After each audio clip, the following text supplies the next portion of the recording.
Je me souviens que parfois, il me sortait de son camion des magazines pornographiques, qui me les donnait et qui me disait « tiens, regarde et puis tu choisis ce que tu veux faire avec papa après ».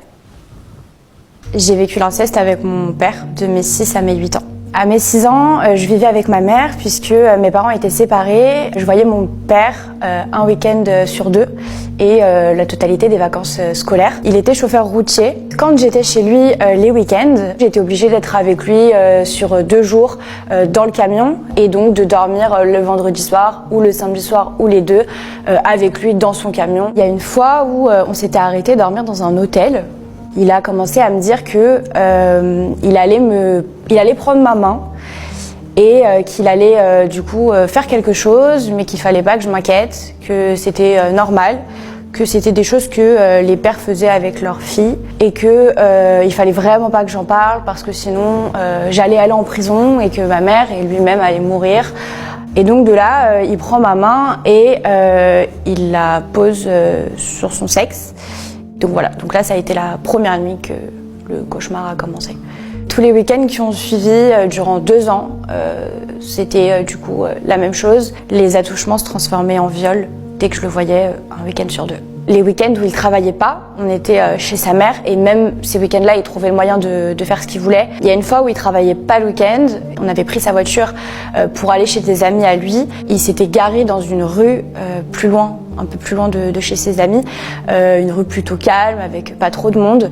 Il trouvait même le moyen de satisfaire ses désirs, peu importe les circonstances. Les mois passent et c'est réellement de pire en pire.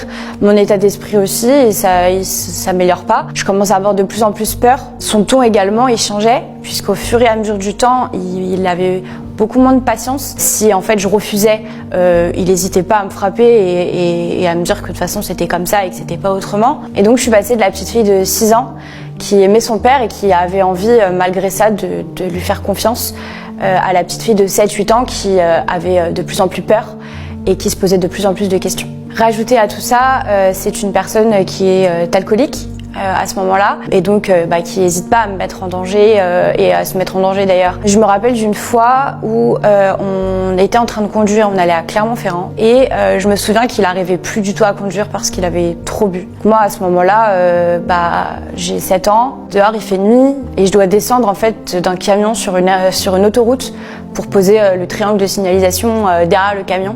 En fait, c'était vraiment terrorisant et c'était en plus déjà des agissements qu'il avait qui faisaient qu'en fait, avec lui, il n'y avait pas un moment où je pouvais me sentir en sécurité. Et donc là, on arrive à 2 ans de cauchemar et j'ai grandi entre-temps. Et je me renfermais un petit peu sur moi-même, j'avais peur aussi. Malgré que ça devenait des pensées incessantes dans ma tête et que c'était de plus en plus dur, j'arrivais pas à en parler à ma mère. Pour moi, si je le disais à ma mère, c'était la perdre et c'était moi devenir l'enfant en prison, comme il disait. Du coup, l'année de mes 8 ans, j'étais au téléphone avec une amie de ma mère. J'ai placé dans la conversation que je ne disais pas tout à ma mère.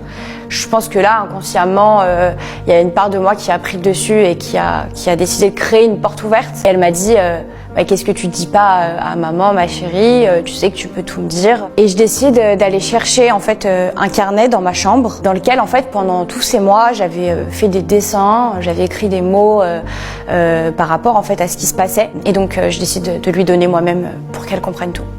Et là, je vois ma mère qui s'effondre et qui se lève et elle m'a dit habille-toi, on y va. Et là, on se retrouve dans la voiture en direction du commissariat et elle m'explique dans la voiture. Elle me dit ma chérie, là, ce que tu m'as dit, c'est pas normal, mais tu y es pour rien. On va devoir en parler à des personnes qui sont spécialisées sur ce sujet-là. Il va falloir que tu leur parles et que tu leur dises tout. Et ces personnes-là, elles sont gentilles et elles vont t'aider. Moi, à ce moment-là, je panique, en fait. Je repense à tout ce qu'il m'a dit pendant 2 ans. Ça y est, en fait, ça allait être le début d'un deuxième cauchemar où j'allais juste envoyer ma mère en prison ou voire pire et moi de même.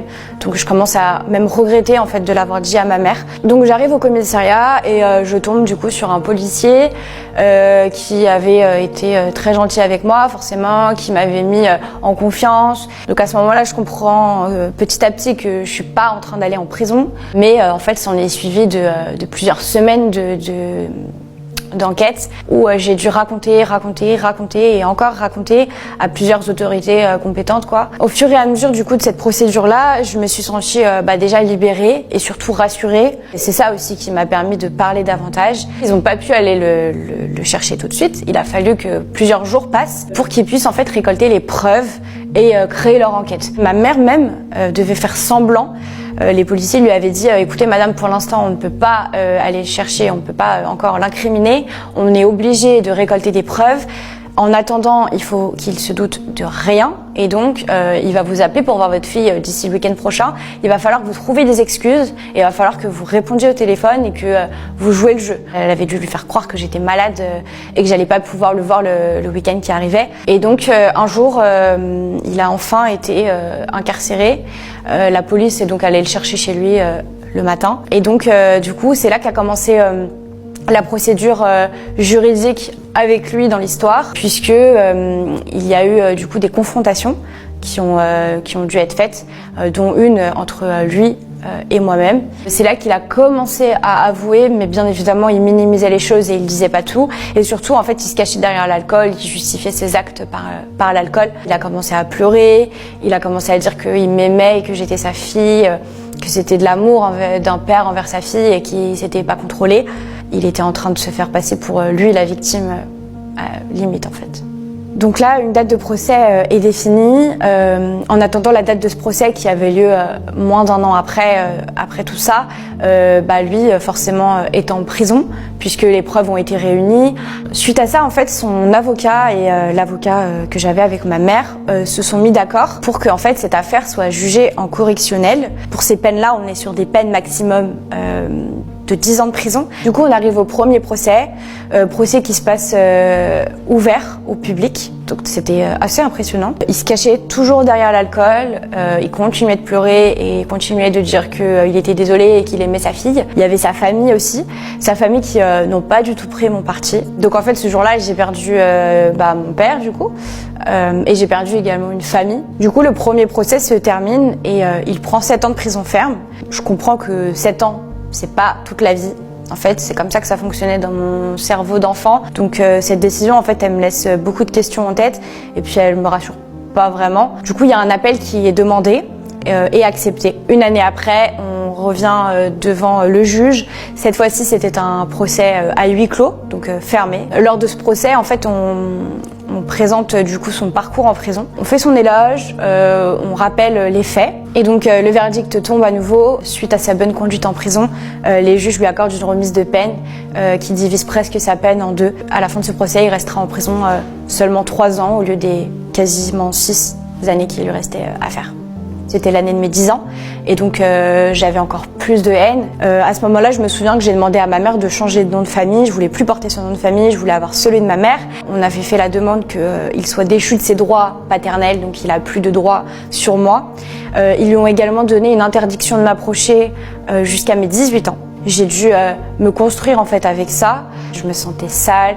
Les premières années après ça, je me rappelle que j'avais envie et j'avais besoin de me laver plusieurs fois par jour.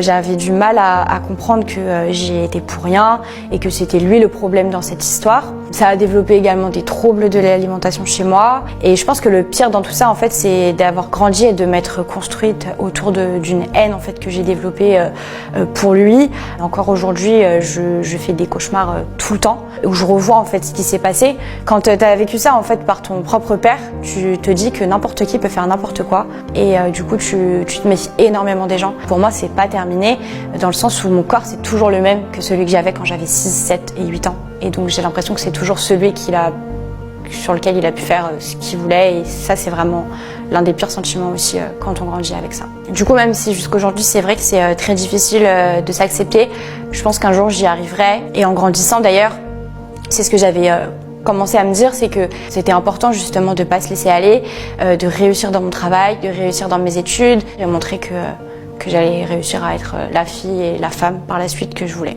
Mon conseil aujourd'hui pour toutes les personnes qui pourraient regarder cette vidéo et se sentir concernées, c'est vraiment d'essayer d'en parler, vraiment d'essayer de lever les tabous dessus et de pas penser qu'on n'a pas le droit d'en parler et que c'est un secret comme j'ai pu le faire pendant longtemps, mais au contraire d'arriver à avoir ce courage en fait d'en parler, de se confier quand ça va pas, pour vraiment arriver derrière à être encore plus fort et même pouvoir peut-être aider nous-mêmes en fait les autres qui en auraient besoin par la suite.